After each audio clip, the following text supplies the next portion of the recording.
السلام عليكم ورحمة الله وبركاته أعزائي المتابعين. لازلنا بنتحدث في قائمة أعيان الجهاز، واتكلمنا وقلنا إن الناس اللي مفكرة إنك أنت بتكتف الزوج بالقايمة، بعتذر منك، لأن القايمة في العصر اللي احنا فيه ليها ثغراتها وليها طرقها اللي بتبوظها.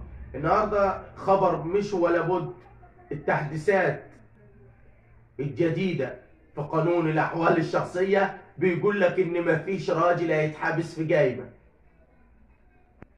يعني اللي أنت عامل نفسك إن أنت خلاص حاطه تحت رجلك بالقايمة، هقول لك القايمة ما عادش ينفع يتحبس بيها الزوج. التعديلات الجديدة إن القايمة هتعمل لها مطالبة مدنية، لكن القانون صريح في الموضوع الجديد ده، بيقول لك مفيش راجل هيتحبس في قايمة تاني. يبقى انت كل اللي كنت عامله ما عادش ليه لازمه. احنا حاول تدي الاخلاق معاك في الاختيار وسيبك من القايمه. هطلع قرار مثلا ولا طالع قانون وتحديثات في القانون الجديد ان القايمه مش هيتحبس فيها الزوج، انت دلوقتي ممكن تديها لواحد الله المستعان وخلاص، ما انا ماسكه بالقايمه اي لعبه احبسه. طب هو مش هيتحبس، يبقى رمات بنتك في المهالك على الفاضي. النهارده بقول لك التحديثات في القانون الجديد، مفيش راجل هيتحبس في القايمه.